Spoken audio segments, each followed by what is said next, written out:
logo no início o bloco cumpriu bem o seu papel, né? Quer dizer, a gente fala, então, de certa maneira ele cumpre. Quer dizer, houve aumento expressivo, sobretudo nos seus primeiros 5, 6, 7 anos, do comércio na região, sobretudo a região sul do Brasil, com seus membros, né, que são no sul do Brasil. Desse ponto de vista, sim. Então, quer dizer, houve de fato vantagens. Agora, o que importa, e que tem sido muito criticado, é que ele teve um momento de expansão num momento inicial rápido e depois ele quase que estagnou durante quase, enfim, 6, 7, 8, não sei quantos anos exatamente, mas houve uma certa estagnação. E acaba que temos tido dificuldade de lidar com as barreiras que criaram essa estagnação. Então, quer dizer, existem uma série de constrangimentos nesse momento, de regulatórios, questões de solução de controvérsias, como o caso das papeleiras do Uruguai e da Argentina, que não conseguimos dar conta disso dentro da estrutura burocrática do Mercosul, mandamos para a AIA para ser decidido. As exceções, a ideia de você formar um mercado livre, você tenta jogar a tarifa a zero ou quase zero, mas tem um grande número de exceções entre os produtos dos países, cada um pode eleger 100, 50, depende do país, exceções, e você ainda tem um número muito grande de exceções, e você continua sem conseguir reduzir essas exceções e fazer de fato um mercado livre. Então, um problema muito jurídico, de certa forma, de maneira geral, que não consegue dar conta dos problemas, das barreiras que a gente tem sendo encontradas. Então, acho que nesse momento a gente tem um problema, tem que ser lidado de certa forma. O problema é saber como é que a gente vai fazer com que esses países, quer dizer, esses 4 países, agora 5, a Venezuela, vão conseguir se entender. Acho que essa é a grande questão, a gente tem que se entender para poder ver onde é que a gente pode avançar um pouco mais. Não é um dos maiores blocos do mundo, é um bloco relativamente importante, e o Brasil, sobretudo pelo seu tamanho, quer dizer, ele confere essa importância. Você vê o Brasil hoje, se você somar todos os outros países da América do Sul, você tem mais ou menos o mesmo tamanho, economia, população e território. Quer dizer, o Brasil tem 50% ou mais da população, território e economia, em termos de PIB, da toda a América do Sul. Então, logicamente, o Brasil é o super maior parceiro do Mercosul, ainda mais agora desde 2001 para cá, com o declínio da Argentina, que ainda continua patinando de certa forma. Então, é um bloco importante sim, mas não tem como se comparar com os outros, inclusive porque outros blocos, a maior parte dos blocos, eu imagino, tem sido um pouco mais dinâmico que o Mercosul. O Mercosul tem tido muita dificuldade de conseguir negociar outras parcerias. Se não me falha a memória, o Mercosul hoje só tem de fato a parceria com Israel.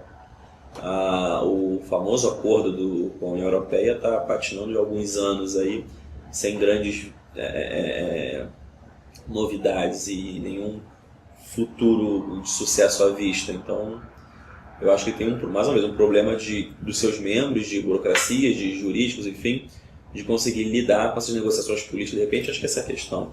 É muita interferência política numa situação que deveria ser um pouco mais prática.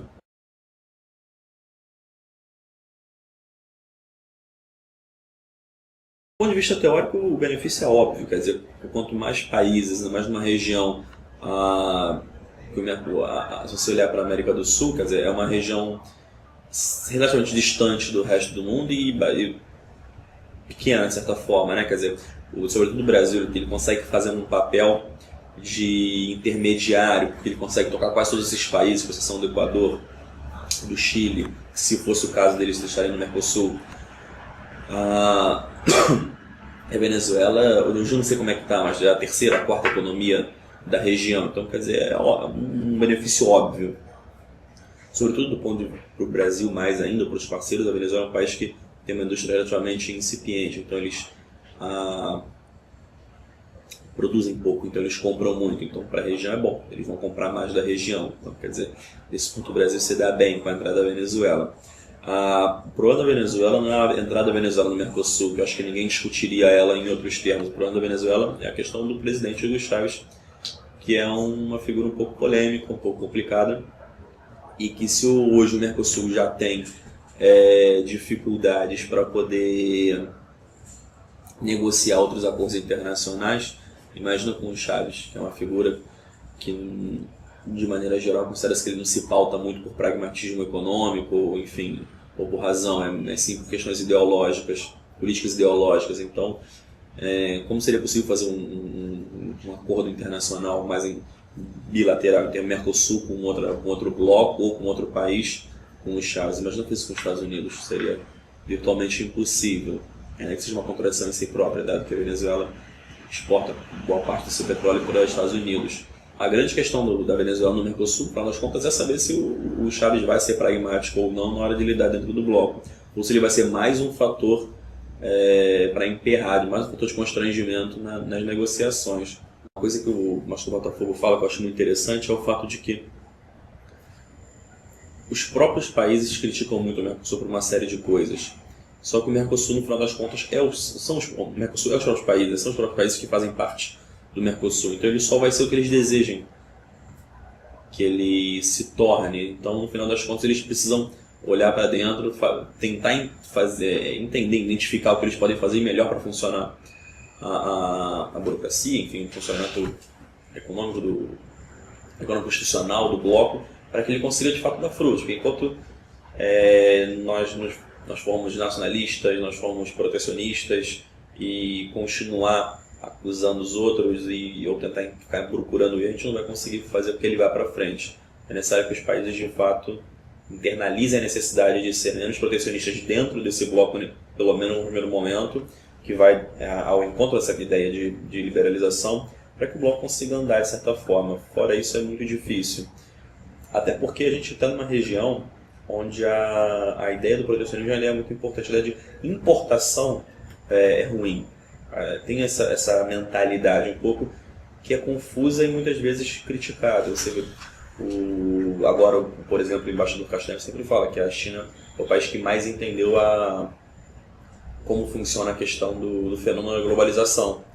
Que eles exportam um absurdo, mas eles também importam muita coisa para poder exportar. E nós aqui na América, de maneira geral, temos aquela visão de que não, a gente tem que substituir as importações, a gente tem que exportar muito e importar pouco. Não é necessariamente verdade, isso não é necessariamente o que deva ser feito. Eu acho, na minha opinião, a gente tem que exportar muito, mas também importa muito.